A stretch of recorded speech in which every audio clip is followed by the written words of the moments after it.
Fresh वगैरे झाली आणि देवपूजाही करून घेतली. त्यानंतर काही घरातली कामं आज लवकर आपटून घेतले व नाश्त्याला मस्त असे गरमागरम पोहे केले होते. तर मी आज त्यासोबतच स्वयंपाकी लवकरही करून घेतला. कारण असं की आज मला भांडी घासायला काढायची होती.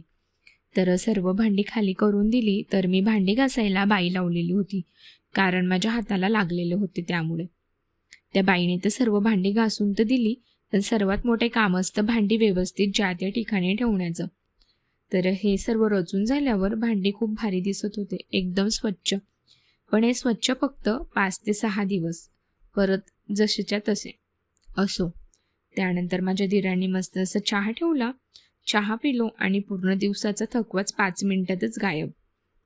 त्यानंतर थोडा आराम केला व आहो बोलले की तू आज दमलेली असशील तर मी बाहेरूनच जेवण घेऊन येतो. त्यानंतर आहोंनी मस्त बिर्याणी व मच्छी आणली. तर असं होता माझा आजचा दिवस. Thank you for watching. बाय.